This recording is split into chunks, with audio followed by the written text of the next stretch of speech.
has always been special month to me. Years coming to an end, weather simply beautiful. And to add to it, it's the month when I was born. No matter how old you are, birthdays are always special. And this one was bound to be special. It would bring in the happiness that I've been longing for. So here I am, passing time by telling you people my story in this lovely store and patiently waiting for my husband to arrive. People, if the timing is right and several tedious calculations are right, then maybe I will feel the presence of my unborn child today.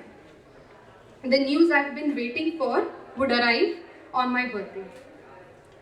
My unborn child. Sounds familiar, no? We've all grown up, at least I have, to Bryan Adams singing, "You Know You Really Love a Woman." The die-hard romantic that I am in my growing up years, this song was like an anthem for me. I would often get stuck on one of the lines.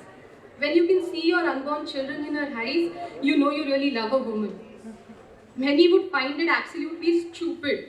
I mean, really, it's really stupid to connect a woman's reproductive system with a quantum of love that man expresses to reaffirm his feelings and scan through her eyes all the way down to the uterus to see his unborn child.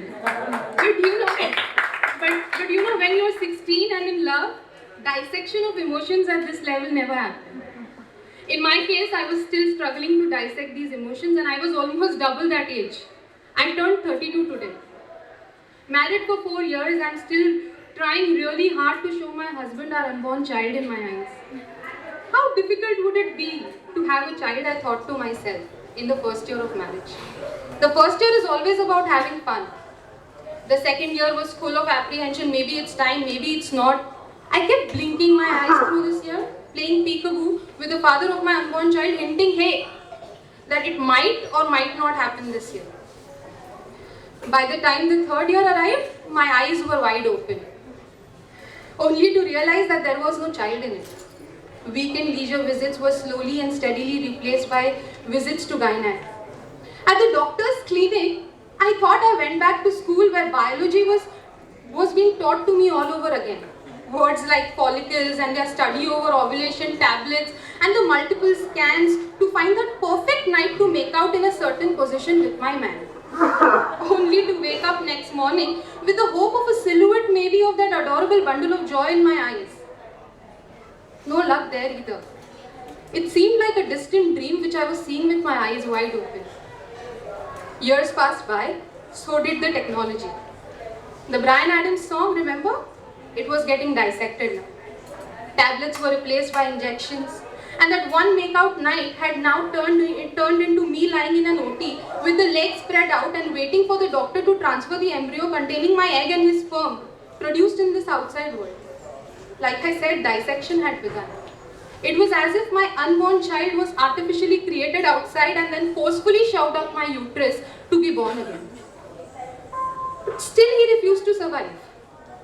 I kept trying for multiple cycles of the sheer torture of needles poking me in almost every part of my lower body, medicines that would give me nausea, the anesthesia in the operation theatre that would knock me out in seconds and get me back up with uncertainty. It's a terrible feeling.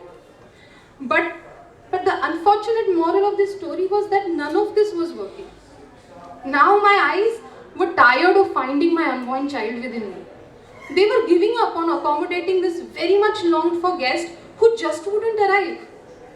Today, like I said, the dream that I saw with my eyes open all these years might just come true. Could this be nature's way of gifting me the best birthday present ever? You think so? Yeah, there he is.